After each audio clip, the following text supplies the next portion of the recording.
Ellie stood at the ATM machine, her hands shaking like leaves in the wind. The screen showed a number that made her heart stop. $0. 0 cents. She blinked. She pressed the button again.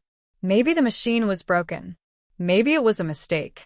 But the screen didn't lie. Her life savings, $83,000, was gone. All of it. Vanished. Like smoke.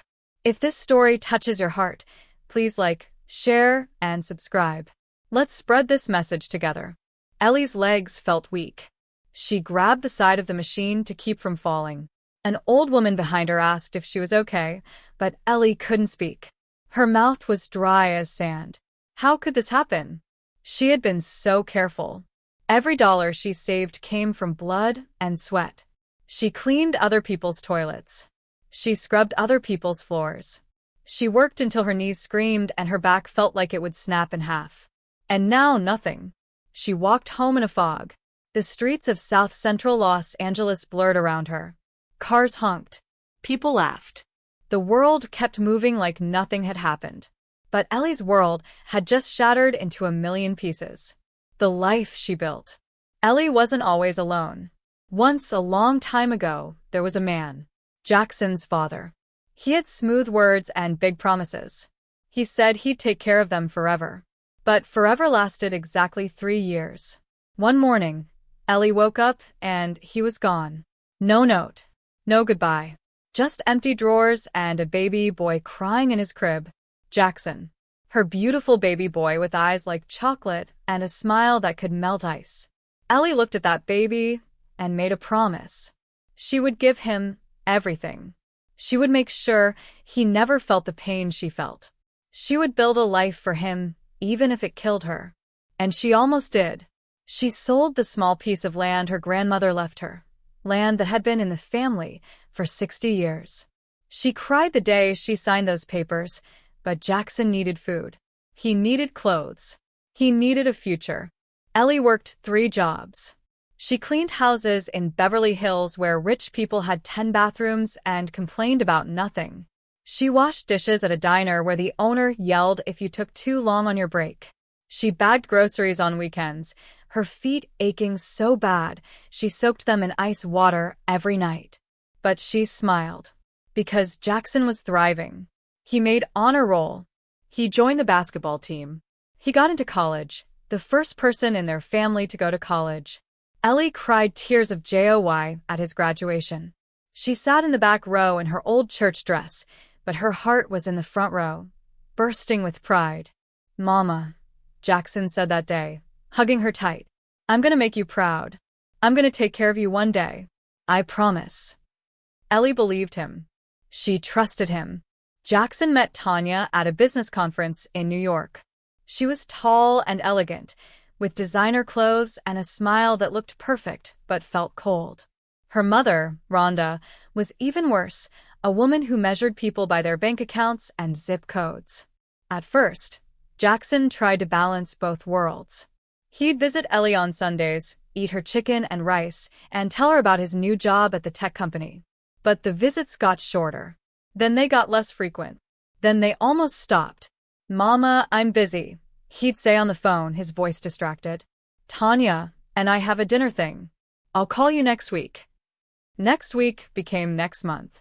Ellie felt the distance growing like a canyon between them, but she told herself it was normal. He was building his life. He was in love. She should be happy for him, but something felt wrong. Tanya never came to visit. When Ellie suggested meeting for lunch, Tanya always had an excuse. "Oh, Mrs. Richardson, I'd love to, but I have a spa appointment." Her voice dripped with fake sweetness that made Ellie's stomach turn. Rhonda was even worse. The one time Ellie met her, Rhonda looked at Ellie's small apartment and wrinkled her nose like she smelled garbage. "Jackson says you used to clean houses?" Rhonda said, her eyebrows raised. "How humble." The word humble sounded like an insult. Ellie smiled politely, but inside, her heart hurt. She wasn't ashamed of her work. She had survived. She had raised a good man, or so she thought. 6 months before the money disappeared, strange things started happening. Ellie got a call from the bank asking her to confirm some account changes. She didn't remember making any changes. When she asked Jackson about it, he laughed it off. "Oh, Mama, I'm just helping you organize your finances. You don't need to worry about this stuff. I'm taking care of it, taking care of it." Those words should have made her feel safe. Instead, they made her feel nervous. But she pushed the feeling down. Jackson was her son. He would never hurt her, right?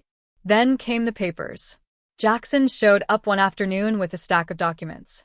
"Mama, I need you to sign these. It's just some legal stuff to protect your assets. In case anything happens to you, you know?" Ellie's hands trembled as she held the pen. The words on the paper were too small, too complicated. She squinted at them, but they might as well have been written in a foreign language. "What does this say, baby?" she asked. "It's nothing, Mama. Just trust me. I'm your son." Those words, "I'm your son," hit her like a punch. Because what kind of mother doesn't trust her own child? She signed. She signed because she loved him. She signed because she was tired. She signed because 30 years of scrubbing floors had taught her to trust the people you raise. 3 weeks later, Ellie went to the ATM and found nothing. She stumbled home and tore through her apartment looking for her bank statements. When she finally found them, her blood turned to ice. Withdrawals, transfers, large sums of money moving out of her account. And the signatures, they looked like hers, but something was off. The loops were too big. The slant was too sharp. Someone had forged her name. Ellie's phone buzzed.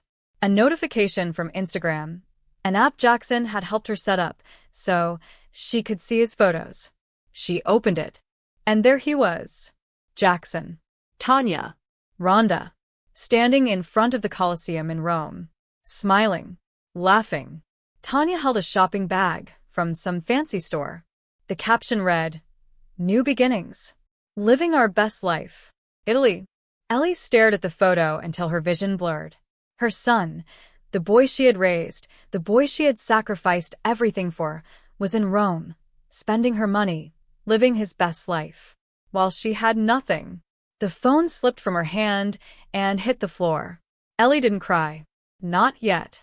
Instead, something else happened. Something cold and clear settled in her chest. It wasn't rage. It wasn't even sadness. It was clarity. She walked to her kitchen drawer and pulled out an old red notebook, the kind with lines and a worn cover. She sat down at her tiny table, clicked open a pen, and began to write. Date. Amount. Location. People involved. If Jackson thought he could erase her, he was wrong. If Tanya thought she could steal a mother's life, she was wrong. If Rhonda thought poor people didn't fight back, she was wrong. Ellie wasn't done. Not by a long shot. Her revenge wouldn't be loud. It wouldn't be fast. But it would be perfect. Because a mother's love can heal. But a mother's justice? That can change everything.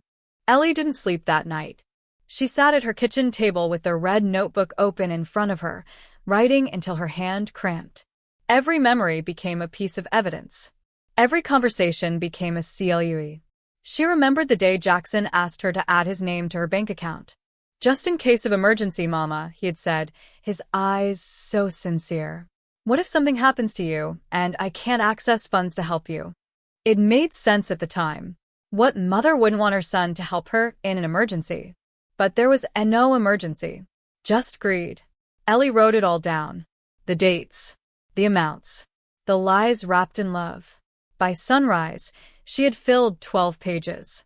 Her eyes burned with exhaustion, but her mind was clear as glass. She knew what she had to do, but she couldn't do it alone. At 7 in the morning, Ellie called her old friend Brenda. They had worked together at the diner 15 years ago, back when Brenda was putting herself through night school. Now Brenda was an accountant with her own small office in Inglewood. "Brenda," Ellie said, her voice steady despite the storm inside her. "I need help. And I need someone I can trust." Brenda arrived 2 hours later with a briefcase and a face full of concern. When Ellie showed her the bank statements, Brenda's jaw dropped. "Ellie, this is fraud. This is theft. This is..." Brenda's hands shook as she flipped through the papers. This is your son? Yes, Ellie said simply. The word tasted like poison. Brenda pulled out her laptop and started typing, her fingers flying across the keyboard. She pulled up Ellie's account history, cross-referenced dates, traced transfer routes. Her face grew darker with each click. There were multiple withdrawals over 6 months, Brenda explained, pointing at the screen. Small amounts at first, 500 here, 1,000 there. Then they got bigger. The final transfer was $42,000. All moved to an account in Jackson's and Tanya's names. Ellie felt like she'd been punched in the stomach. And look at this, Brenda continued, pulling up another document. This signature authorization form? That's not your handwriting. See how the E loops? You always make your E with a straight back. This one curves. Ellie leaned closer. Brenda was right. Someone had tried to copy her signature, but they hadn't been careful enough. We need a lawyer, Brenda said firmly. A good one. That's when Ellie remembered Walter. Walter Thompson had been a lawyer for 40 years before he retired. He used to come into the diner where Ellie worked, always ordering the same thing, coffee, black, and a slice of apple pie. They'd talked about everything over the years. Life. Loss. Justice. When his wife died, Ellie had brought him homemade soup for weeks until he started smiling again. Now it was his turn to help her. Walter lived in a small house in Ladera Heights, surrounded by law books and old case files. When Ellie called him, he answered on the first ring. Ellie Richardson, he said warmly. I was just thinking about you. How are you, dear? I've been better, Walter, Ellie said. I need your help. I need your brain. And I need you to tell me if what I'm thinking is crazy. Come over, Walter said immediately. Bring everything you have. An hour later, Ellie and Brenda sat in Walter's living room, papers spread across his coffee table like a map of betrayal. Walter read every document with the focus of a surgeon, his reading glasses perched on his nose. Finally, he looked up. This is elder financial abuse, he said, his voice hard as steel. And it's prosecutable, especially because they forged your signature. That makes it fraud. Ellie's heart pounded. Can we get the money back? We can try, Walter said carefully. But more importantly, we can make sure they face consequences. They can't just steal from you and walk away like nothing happened. He pulled out a yellow legal pad and started making notes. First, we file a police report. Then we contact the bank's fraud department. Then, and this is the big one, we track where the money went. Brenda nodded. I can do that.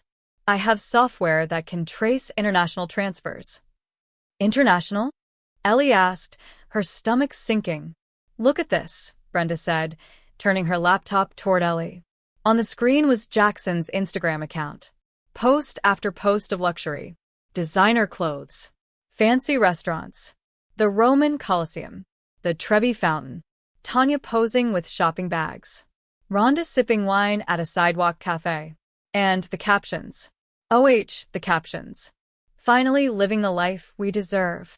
New chapter, new us. Sometimes you have to leave the past behind to embrace your future. Ellie's hands clenched into fists. The past they were leaving behind was her. The future they were embracing was built on her sacrifice. They're not just spending your money, Walter said quietly. They're celebrating the theft. That night, Ellie couldn't stop looking at the photos. Jackson's smile looked so real, so happy.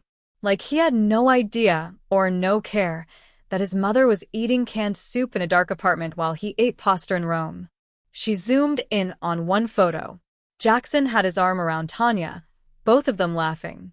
In the background, barely visible, was Rhonda holding up a glass of champagne. Ellie's chest tightened.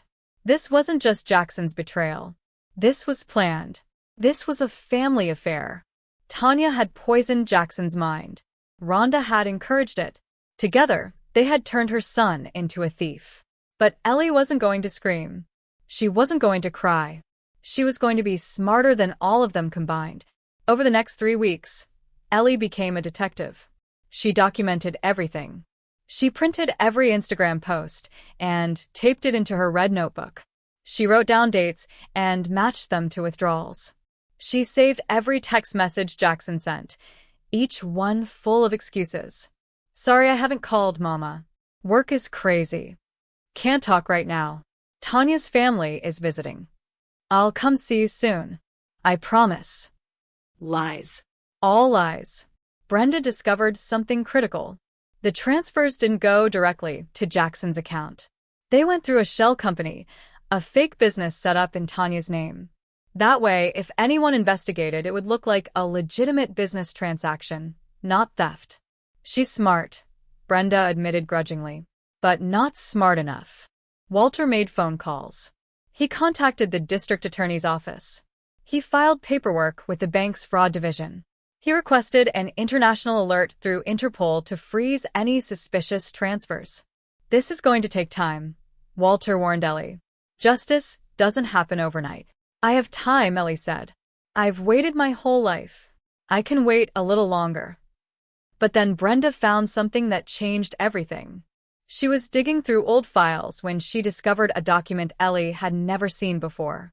It was a will, supposedly written by Ellie, that left everything to Jackson. Her apartment, her possessions, even a life insurance policy she'd been paying into for 20 years. The signature at the bottom looked like Ellie's. But it wasn't. They were planning for you to die, Brenda whispered, her face pale. They were going to take everything. Ellie stared at the forged will. Her hands didn't shake. Her voice didn't crack. Then they made a mistake, she said quietly. Because I'm not dead. And I'm not done. Walter took the forged will to a handwriting expert, a woman who had testified in court for 30 years. It took her less than an hour to confirm what they already knew. Before we continue if you're feeling this story deep in your heart, please hit that like button, share this with someone who needs to hear it, and subscribe so you never miss stories of courage, justice, and the unbreakable power of a mother's love. Now, let's finish Ellie's journey. Rome was beautiful and cruel at the same time. Ellie walked through streets filled with laughter and light, but she felt like a ghost. Everywhere she looked, couples held hands. Families took photos. Tourists threw coins into fountains and made wishes. Ellie had no wishes left. Only a yellow envelope and a mission. She found Jackson through his Instagram posts. He was staying at a fancy hotel near the Spanish Steps, the kind of place where doormen wore white gloves and rooms cost more per night than Ellie used to make in a month. She didn't go to the hotel. Not yet. First, she went to the American embassy. Walter had prepared everything. He'd contacted an embassy official, a woman named Sarah Chern who specialized in cases of international fraud. Sarah met Ellie in a quiet office with thick walls and serious faces in photographs on the walls. Mrs. Richardson, Sarah said gently, shaking Ellie's hand. I've reviewed your case. What your son did is not just wrong. It's criminal. We're going to help you. Ellie sat down, clutching her yellow envelope like a lifeline. I don't want him to go to prison, she said quietly. I just want him to understand. To see what he's done. Sarah's eyes softened. You still love him. He's my son, Ellie whispered. I'll love him until I take my last breath. But love doesn't mean letting him get away with this. Sarah made phone calls. She contacted Italian authorities. She filed paperwork that would freeze Jackson's accounts, the ones filled with Ellie's money. Within 48 hours, every card Jackson had would stop working. Every transfer would be blocked. The trap was set. 2 days later, Ellie stood across the street from Jackson's hotel. Her heart pounded like a drum. She wore her best dress, the same one she'd worn to his college graduation. It was old and the hem was a little worn, but it was clean and it was hers. She waited. At 11 in the morning, Jackson walked out of the hotel with Tanya and Rhonda. They were laughing, carrying shopping bags, looking like people without a care in the world. Ellie stepped into their path. Jackson saw her and froze. His face went white as paper. Mama? His voice cracked like glass. Tanya's smile disappeared. Rhonda's eyes went wide. Hello, Jackson, Ellie said calmly. Her voice didn't shake. Her hands didn't tremble. She had practiced this moment in her mind 1,000 times. What? What are you doing here? Jackson stammered. I came to bring you something, Ellie said. She held out the yellow envelope. Jackson stared at it like it was a snake. Mama, I can explain. Explain. Ellie's voice rose for the first time. Explain how you stole from me? Explain how you forged my signature? Explain how you and your wife and her mother spent my life savings while I ate soup from a can. People on the street stopped and stared. Tanya grabbed Jackson's arm. Let's go, Jackson. We don't have to listen to this. But Ellie stepped closer. She looked her son directly in the eyes. Those eyes she used to kiss when he was a baby. Those eyes that used to look at her with love. Open the envelope, Ellie said. Or I'll open it right here in front of everyone. Jackson's hands shook as he took the envelope. He opened it slowly. Inside were the copies. The forged signatures. The bank statements. The fake will. And the letter. Jackson's face changed as he read. Color drained from his cheeks. His hands trembled. You are going to have me arrested, he whispered. I was, Ellie said. The charges are filed. Elder abuse. Fraud. Forgery. You could go to prison for 10 years, Jackson. 10 years. Tanya gasped. Rhonda looked like she might faint. But Ellie continued, her voice softer now. I didn't come here for revenge. I came here for truth. She pointed at the letter. The one she'd written in her own hand. Read it, she said. Read it out loud. Jackson's voice shook as he read. My dearest Jackson, I scrubbed floors so you could walk on clean ones. I sold my grandmother's land so you could own your future. I worked until my body broke so your life could be whole. I didn't do it for thanks. I didn't do it for payback. I did it because that's what mothers do. We give everything. We ask for nothing. But you took even that nothing and turned it into your everything. You didn't just steal my money, Jackson. You stole my trust. You stole my peace. You stole the one thing I had left, my belief that I raised a good man. Jackson's voice broke. Tears streamed down his face. But here's what you need to know, Ellie said, taking the letter from his hands. I'm not pressing charges. Not today. Not if you do one thing. Anything, Jackson sobbed. Mama, anything. Come home, Ellie said simply. Leave this life. Leave these people who taught you that money is worth more than love. Come home and work. Pay me back every penny. Not because I need the money, I'll be gone before you finish, but because you need to learn what things cost, what sacrifice means, what it feels like to build something with your own two hands. Tanya stepped forward, her face hard. Jackson, don't listen to her. She's trying to manipulate you. We have a life here. Built on my life, Ellie said, turning to Tanya. Every dress you're wearing, every meal you've eaten, every smile in every photo, it all came from an old woman's broken back. And you knew it. You helped him do it. Tanya had no words. Ellie looked at Rhonda.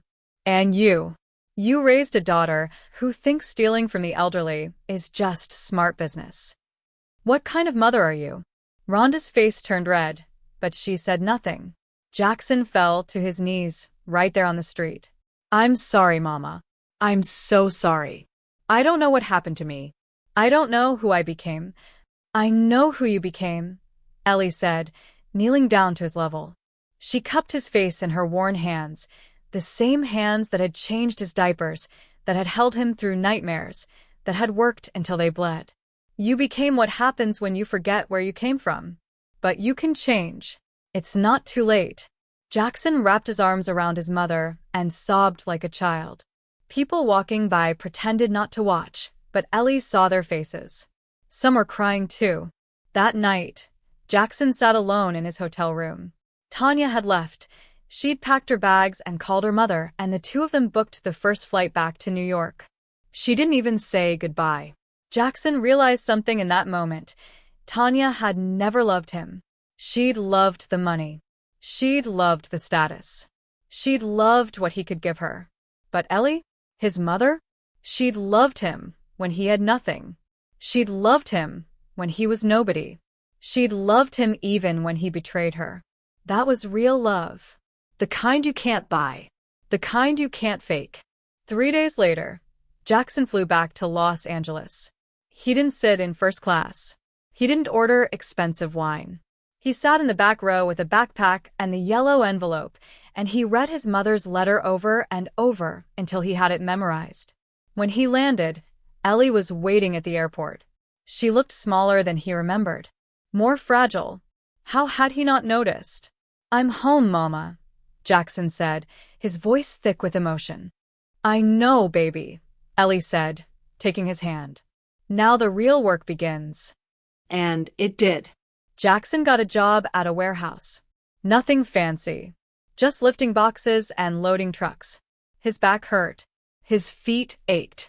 At night, he soaked them in ice water, just like his mother used to do. He paid her back $50 a week. It would take him 32 years to repay everything. But he didn't complain.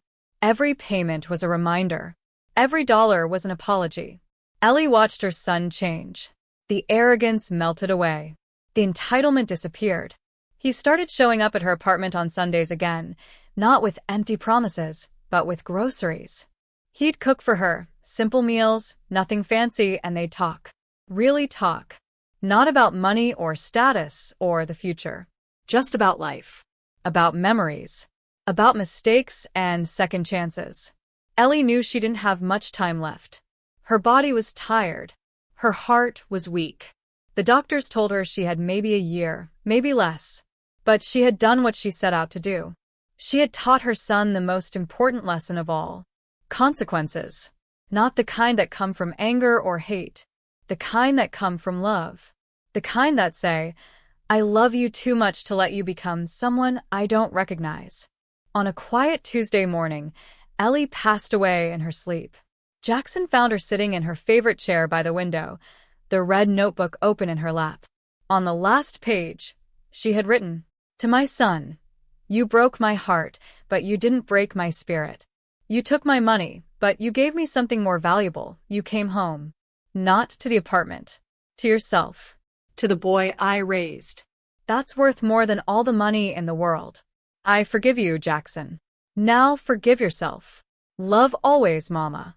Jackson held that notebook at her funeral. He read those words out loud while tears streamed down his face. Brenda was there. Walter was there. People from the old diner, people from the neighborhood, they all came. Because Ellie Richardson wasn't just a mother. She was a warrior. A survivor. A woman who taught the world that justice doesn't always look like revenge. Sometimes it looks like love with boundaries. Forgiveness with accountability. Grace with consequences. Jackson kept working at the warehouse. He kept making payments. Even though Ellie was gone, he put the money into a fund for kids in South Central who needed help with college. Every time he deposited money, he whispered, "This one's for you, Mama." Years later, when people asked Jackson about his mother, he didn't tell them about the theft. He didn't talk about Rome or the betrayal. He told them about her hands. The way they never stopped working. The way they held him even when he didn't deserve it. The way they taught him that the strongest people aren't the ones who never fall. They're the ones who get back up and make you get back up too. Ellie Richardson's legacy wasn't the money she saved or the money she lost. It was the lesson she left behind. When you love someone, you don't let them destroy themselves. You hold them accountable. You make them face the truth. You give them a choice, become better or lose you forever. And sometimes, love means letting them feel the full weight of what they've done. Not to punish them, but to save them. That's what mothers do. They sacrifice. They endure. They forgive. But they never let you forget where you came from. And Jackson never did. If this story moved you, please hit that like button, share it with someone who needs to hear it, and subscribe for more powerful stories about love, justice, and the unbreakable strength of the human spirit. Drop a comment below telling us, what would you have done in Ellie's situation? Let's talk about it. Thank you for being here.